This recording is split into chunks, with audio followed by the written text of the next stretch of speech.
Welcome, everyone, to It's a Wrap with Rap. I am your host, Ron Rappaport. This podcast features people who have overcome life's challenges and adversities, people who can inspire and motivate, people who can educate us on an assortment of topics. My guest today is Kitt O'Malley. Kitt has been one of the leading mental health advocates for several years through her widely known social media presence and her groundbreaking blog, which has chronicled her lifelong journey with bipolar disorder. Her goals are to affect change, break down barriers to care, and to educate people about mental illness. Kitt's perspective is additionally unique in that she is trained as a psychotherapist, and she practiced for a time as a licensed mental health professional. Kitt is a supporter of the podcast, and her book, Balancing Act, Writing Through a Bipolar Life, provides us a finite roadmap and brutally honest glimpse inside the daily frustrations living with mental illness.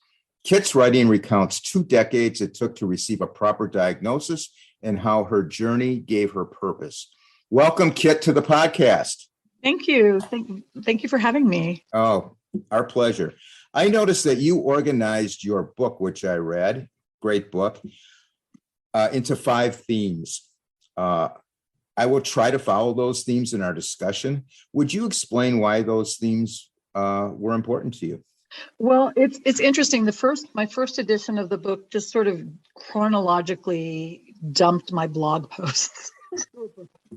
And it just wasn't, I knew it needed to be organized. And so when I went back and rewrote the book, I got help with the developmental editor, and he read stuff and we discussed what were the themes, in my blog, in what I've written. And we came up with these themes and then organized the writing into those themes.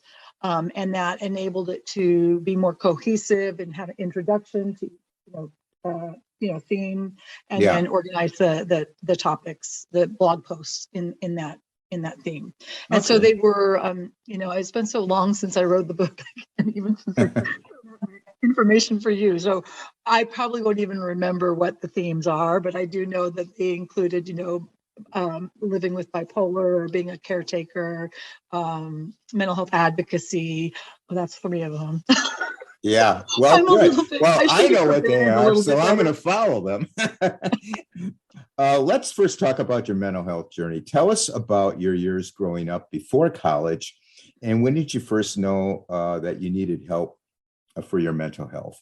Yeah, I actually didn't know until I was a freshman at UCLA. Before that, I moved a lot. I had we followed my father's career. We moved from coast to coast and overseas. So I had an interesting upbringing, sort of what is described as a third culture kid, in that I lived in Saudi Arabia for 5 years, and a third culture kid, similar to actually living with a mental illness, in that you're sort of outside of your parents' culture and outside of the culture you're living in. Sure. And so you learn to sort of straddle these worlds and to see different perspectives. And that actually helped me. I think that upbringing helped me to a certain extent in dealing with mental health, and also in being a provider, because I'm able to have that perspective of being able to be inside and outside of something. So tell us, when did you first know that you needed help? When I was 18, at UCLA, I became suicidal. And at first I had suicidal ideation. And then finally one day I had gathered the means, I'd gathered a bunch of pills together. I wrote a suicide note. I had scheduled a time that I was going to go make this phone call, and then I was going to take the medication and leave the suicide note. And all of a sudden I realized, looking at myself, oh my gosh, this time I'm actually going to do it. And so what I did was I called a friend who lived in the dorms, and I said, would you please come over and hang out with me? And I went to my resident assistant on the floor of the dorms, and I said, I need to see somebody today. So I saw a psychologist at UCLA who practiced cognitive behavioral therapy, and I did that, which helped me sort of get through the crisis and just stopping those beliefs, those thoughts, and sort of rewriting them, and trying to contain that crisis. So that was when I knew that I had depression, and it was a very severe depression. It was I wouldn't wish that hell on anybody. Right. And it's amazing because when you look at people's depressive thoughts, they're the same thoughts. Yeah. Where all of these people with all different sorts of experiences and lives, it's like, and they have exactly the same script. And it's amazing how that is. What were your working years like? And tell us about meeting your future husband and becoming a mother. Okay. Well, I was a workaholic. So I ended up graduating I started out as a biochem major. I wanted to be a doctor. And then because of the suicide ideation and the depression, I quit that and ended up graduating from Berkeley as a legal studies major. And I wanted to see if I wanted to become a lawyer. So I became a legal assistant and I worked crazy hours, like until 10:30 at night. And Yeah. I would just do that and I would crash. And then I would start again and I would crash. And so I did that. I ended up crashing, taking time off and going to grad school, becoming a psychologist, not a psychologist, a master's level psychotherapist licensed in California. I treated severely emotionally disturbed adolescents and pregnant and parenting teenagers. And I worked in a battered women's shelter when I was in grad school as an administrator. And so I did that until I, again, burned out, depression, severe depression, couldn't get out of bed. And I ended up having to, I went to a psychiatrist, was given medications and started to become ramped up to mania and had a week of severe mania. Tried to get up by my bootstraps after that. My friend actually called my parents to come up and help. They're like, Kitt needs help now. And she did the same with my church. So the priest, Kitt needs help now. Would you please go and intervene? Right. And I tried with my parents' help to get back up on my feet and just take a temp job. And I just wasn't able to do it. So I moved back in with my parents and sort of rebuilt from the ground up, going to psychiatrists and therapists. And I ended up having a career in commercial real estate for a decade. But again, I wasn't diagnosed bipolar, even though I'd had that week of mania, because Yeah. they considered it what they call iatrogenic, which is caused by the medication. It was caused by the treatment, is how they saw it at that time. And so but I just did the same thing in terms of being a workaholic. And then, right before I moved, actually, when I was still going through this crisis, my sister and her then boyfriend came and visited me, and I heard from her boyfriend that he had 4 brothers. And I was like, 4 brothers? Hey, I need to move to LA. If any of them are going to be in LA, Right. Hook us up. Give me their number.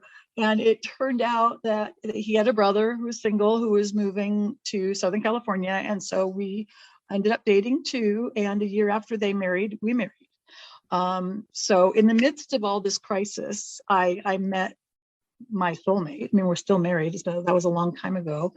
And it'll be 25 years we've been married. 25 years. Wow. Yeah. Great. Congratulations. So, yeah. And he actually, on one of our first dates, and here I was, working just started as a temp file clerk, Right. former psychotherapist, now working as a file clerk, living with my parents at 31. And my husband, he was then date, said, you are the most independent woman I've ever met. And I just started to laugh. And I'm like, I'm living with my parents. I'm living as a file clerk. How can you say I'm independent? He's like, no, really, you are. And actually, I've been told, he just saw who I was rather than the illness, which was great. He saw beyond my circumstances of what my brain was going through at the time. Sure. So so I kind of knew he was a good guy. So we've been married a long time. We had a son, and when I had the son is when at one point when he was about 27 months old, I started to have these euphoric symptoms again, and I realized, wait a minute, this is hypomania or mania. I realized as a mother I could not let this go. I could not. So I got treatment and ended up actually getting falling apart again even though I was getting treatment, and was hospitalized. And I actually haven't been back to work since then. That was when my son was 4. He would come every night. He wouldn't eat dinner until he was with the three of us were together, and my son would have dinner at the hospital. They had like leftovers from because visitors came just after dinner, and so he'd sit and we'd have what my son would call, he was 4, dinner as a family, and he just was a highlight to of the evening to all the other patients, because I bet, yeah. it was just, and he'd be playing checkers, and it was with my husband and stuff. It was really sweet. It was nice to have that. What coping skills did you use to get through those days? Well, I've always been a believer in, I wasn't medicated until I was 30. I did psychotherapy before that. So as my illness progressed over my lifetime, I turned to medication in addition to psychotherapy. So I've used those as my 2 main coping mechanisms. And I also have used writing as, later in my life, as, starting with the blog. Yeah. I mean, I was somebody who journaled occasionally before that. And I'm always somebody who gets help when I need help, and I explain to people what's going on. So even if I might not look like it, because I might have good coping mechanisms I explain this is what's going on. So I think in a way I have intellectualization as being one of my coping mechanisms. Right. I mean, people don't know just looking at you. Right. Right. I mean, if they saw you in the store, right, they're going to know anything's going on. Right. Right. Let's talk about your bipolar thoughts. Can you tell our audience the differences between what's called bipolar 1 and bipolar 2? Right. Actually, interestingly enough, I thought I had bipolar 2 way after I actually apparently was diagnosed bipolar 1. So one of the differences was that I was told is if you need to be hospitalized, you're bipolar 1. Okay. I mean, my hospitalization was voluntary, but still, if you need hospitalization to stabilize, that means you're bipolar 1. Okay. Bipolar 2 is less severe. It's really a matter of it being a spectrum illness. And so bipolar 2, you have cyclothymia, which is very mild, just sort of like more intense mood swings than normal. And then bipolar 2 is also sometimes called bipolar 3. Bipolar 2 has hypomania. So rather than have mania, it has like this milder version, and depression, but not needing you might need medication, but not needing hospitalization. And then bipolar 1 can have a severe mania, with which and that can range from sometimes having psychotic thoughts to just being something that interferes more with your life than say a hypomania would. So when I experience, because even within, because I'm medicated, I might experience hypomania. Hypomania might be racing thoughts, trouble falling asleep, irritability, as opposed to not being able to sleep for a week. You know what I mean? Or, a psychotic thought process, things like that. So it's really a matter of degree. Okay. Yeah, like you said, it's a spectrum. Tell us what you mean by being the outsider, and what kind of thoughts did you have to deal with, and talk about the mood swings. Okay. I felt like an outsider actually before I was ever diagnosed as bipolar, because I think I moved so much. I was always going from one culture to another. And, going from like the East Coast to the West Coast, or going from Saudi Arabia to Massachusetts, very extreme culture changes.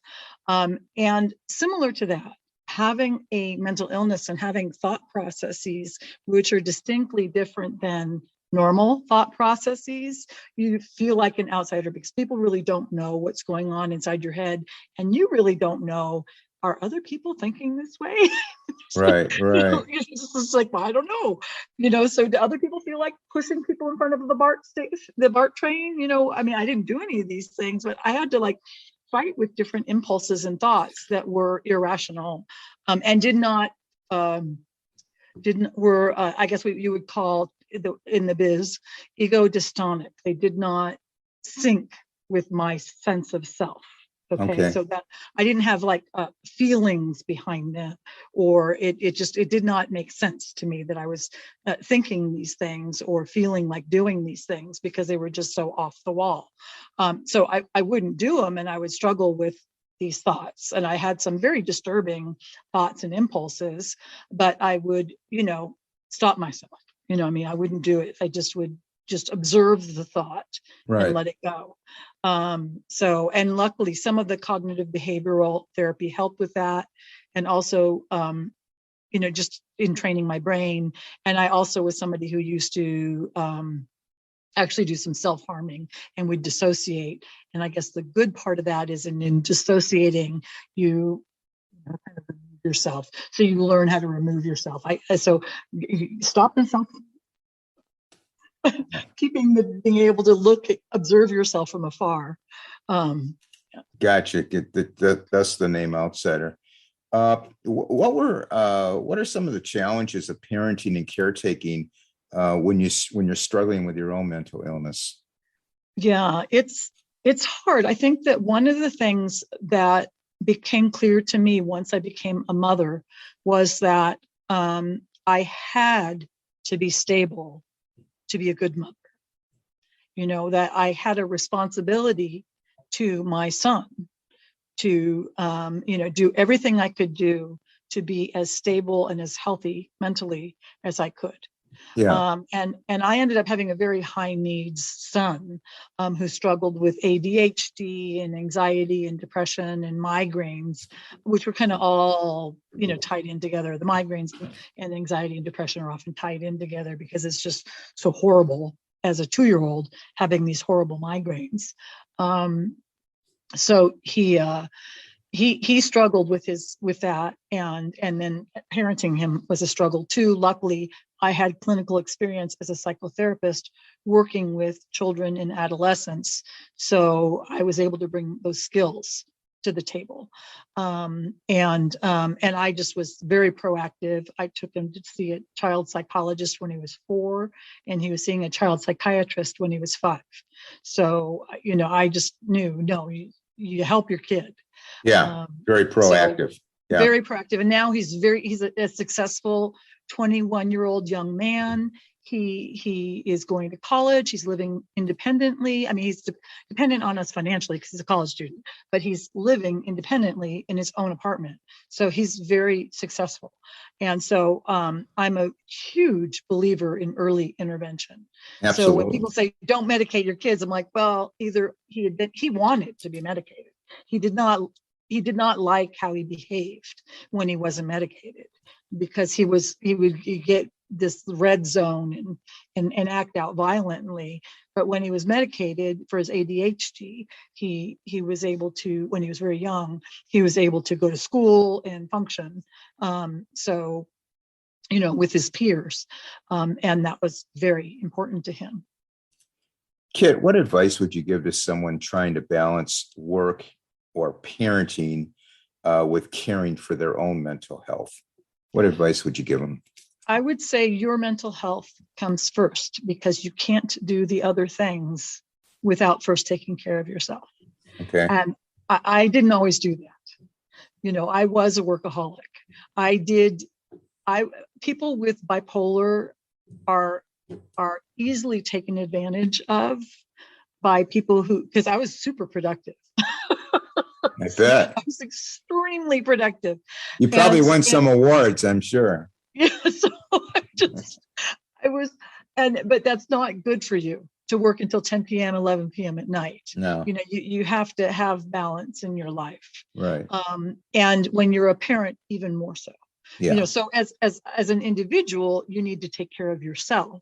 And then as a parent, you need to take care of yourself also, because that child or children need you to be the best parent possible. That's great advice. Tell us, do the seasons and hormonal changes affect bipolar? Everything affects me. so, so Everything. All right. Yeah, I mean, when the days are shorter, that means you're getting less light, and so more like Right. I'm more likely to become depressed. When the days are longer, and I'm getting more light, I'm more likely to become hypomanic. When I'm overstimulated in any way, like socially, for example, if I get overstimulated, I start to ramp up, and when I'm understimulated, I get depressed. So everything is a balancing act. It's Everything. all a balancing act for me, and I have to be very careful. So in 2013, your blog is born, and your father-in-law is seriously ill. Tell us about expressive writing and the reason you write and eventually wrote the book. Yeah, well, it's my father-in-law had suffered sepsis, and then when he was in the hospital had a stroke, and so my husband went up with his siblings and to be there, and he at the very beginning it was just touching though, and I became so anxious. It triggered hypomania in me, and I had to cope with, and I think it triggered some anxiety knowing, oh my gosh, this is the time of our life where our parents are at that, might die. I mean, our parents are older, like all of a sudden it hit home, like Yeah. this is the chapter that we're in our lives right now. My father-in-law might pass. My father-in-law has had this very serious, severe illness and then a stroke, and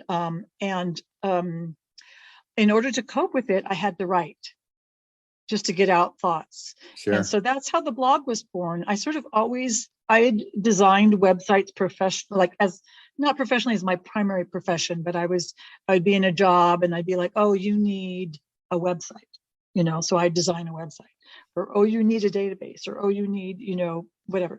So I had already designed websites. And when I designed my first website and, registered the first URL, which is the website address, I imagined, or I visualized kittomalley.com. And I visualized, and this was way before I ever started blogging, I visualized putting my writing on kittomalley.com. So for some reason, I always knew I would do it. Yeah, you had that inkling right away. I knew it was going to happen.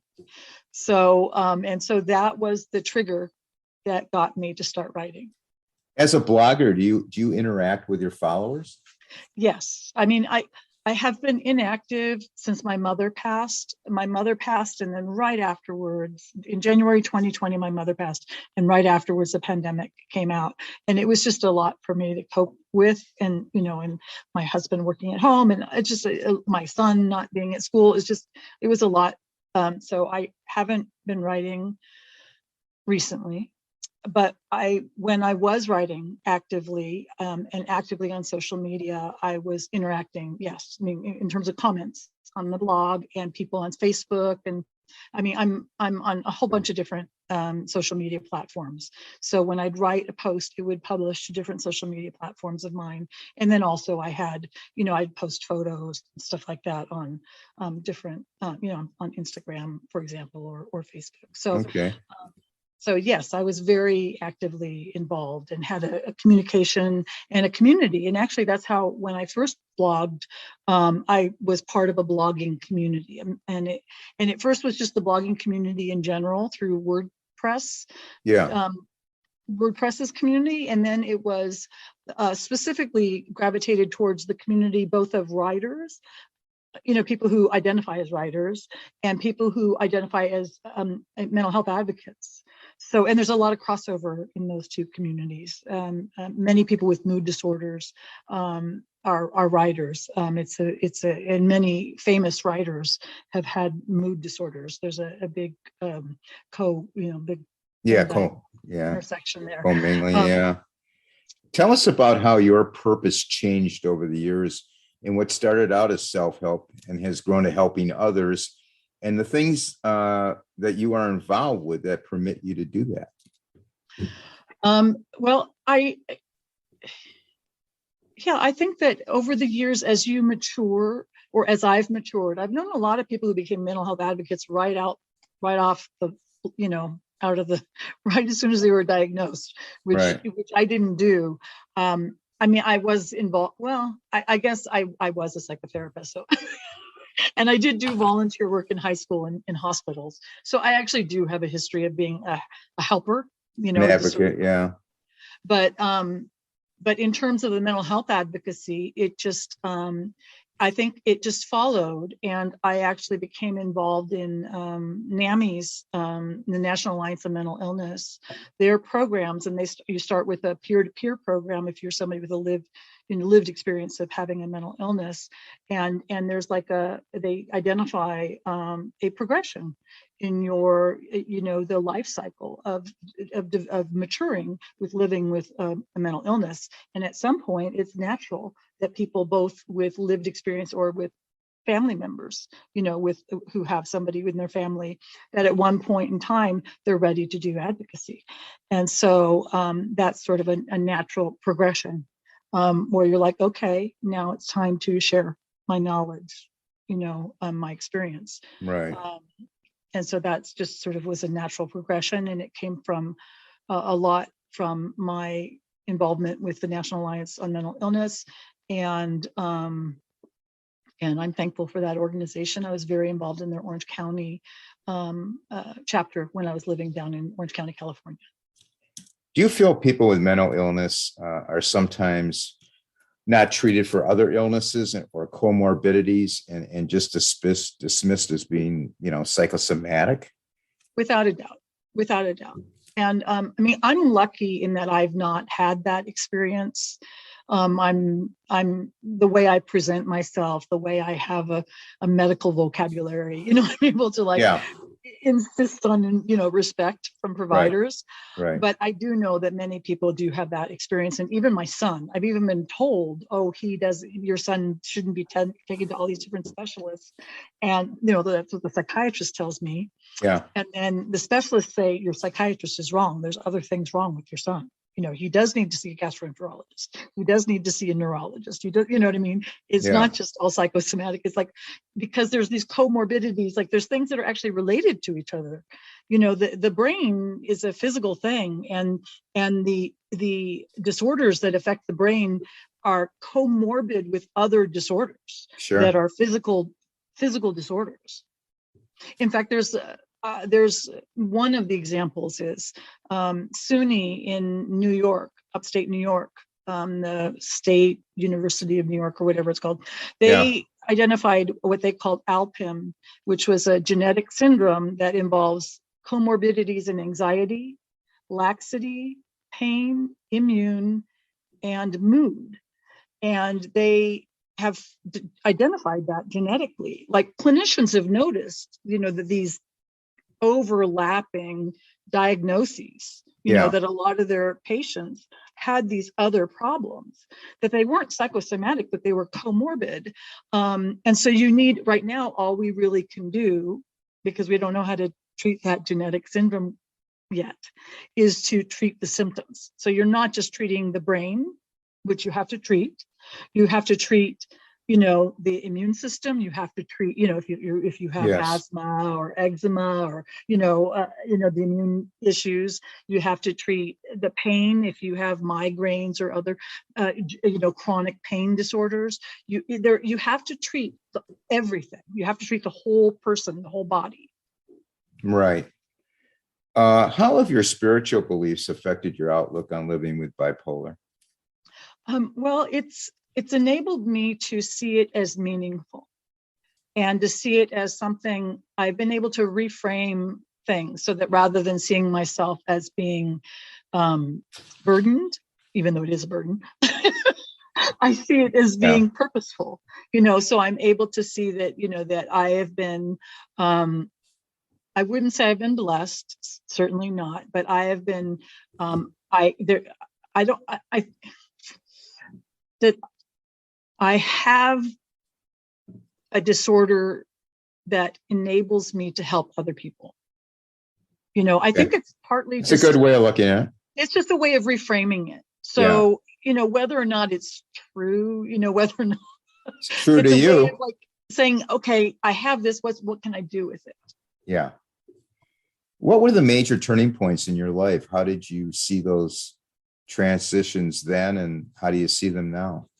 Well, it's interesting because when I look back, when my parents before they passed, at one point, my father had dementia, and then my mother had a stroke, and she had vascular dementia, and so both of them had dementia. And at that point, all of my experience, which in my life I thought, wow, I have this very bizarre history, like pre-med, and then law, and then psychology, and then and then real estate. But then all of a sudden, being in the position of making decisions about my parents' health and wealth, they're wealth as in managing their finances, and managing their healthcare, and understanding what they were going through mentally, psychologically, and all that kind of stuff.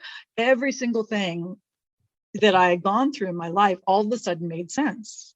It's like everything that I've been through has enabled me to have skills that I needed right now.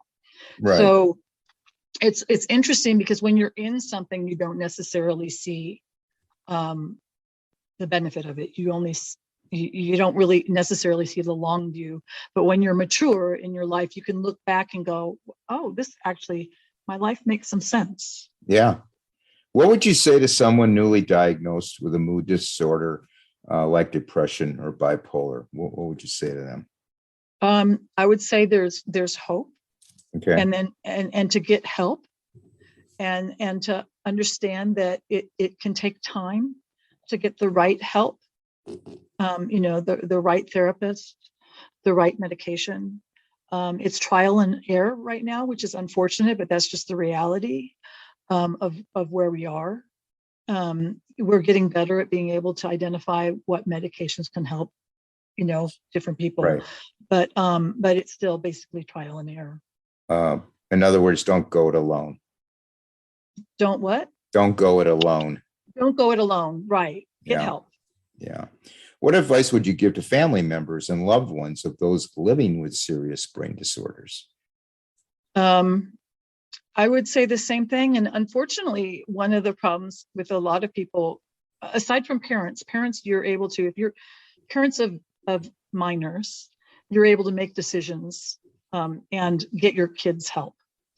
But when your loved ones are adults, you cannot control their lives. So you have to kind of remember the serenity prayer, because you can do the best you can do, and that doesn't mean that they're necessarily going to go and take their medication or get or anything like that. And so that's very hard for people. And even so, there are people whose family members are so severely ill that even if they are taking medication and stuff. So I think that just having compassion and being non-judgmental is important. Yeah, that makes sense. What takeaway message would you give to our audience concerning mental health illness, if you had to give a takeaway message? The takeaway is to not judge. Okay. And just the same thing I said to have for people with mental illness, to have compassion, to listen, and to know it. Well, 25% of us have suffered or will suffer from a diagnosable mental illness. So I guess, it's very important that we don't stigmatize those who are struggling. Yes, absolutely. Kitt, what excites you the most moving forward with your advocacy? Well, I enjoy public speaking. So I'm looking forward to the pandemic getting resolved enough that people can go out and do the kind of work that I used to do in person. Right. Which I haven't been able to do. But that's going forward. I would think one of the things that I'm excited about is advances in science. I'm a real geek, and the advances in brain science are exciting to me. And the fact that there are people out there helping other people and that there's a community out there, and whether or not your local community has resources, there's online communities. Sure. You still can connect with things like the National Alliance of Mental Illness, or the DB, let me see, Depression Bipolar Alliance, DBSA, is that what it's called? Depression Bipolar Support Alliance. Okay. And they're online too. And so there are online support groups. So, and I think that those are, the communities out there are great. Kitt, we have a lot of people in our audience. If they want to contact you, how do they go about doing that? Well, they can go to kittomalley.com. Okay. So that would be the best way. And all my social media platform links are there on every page. Okay. And so they can click on those. I'm going to list that in the podcast notes. Thank you, Kitt, for sharing your journey with us. I think I speak for everyone listening that we all respect your bravery and your courage in talking about this and giving us an insight into what it is like to live with being bipolar and the challenges it presents. I wish you good fortune and good thoughts going forward. Comments and suggestions to improve the podcast, you can email us at itsarapwithrap@gmail.com. Our website is itsarapwithrap.com. Drop your email address there and we'll get you on the mailing list. We have a Facebook page and group, It's a Rap with Rap. Instagram, It's a Rap with Rap podcast. And all the episodes are on YouTube. It's a Rap with Rap, the podcast uncut. Thanks everyone for listening. Please stay safe out there. And for now, it's a wrap.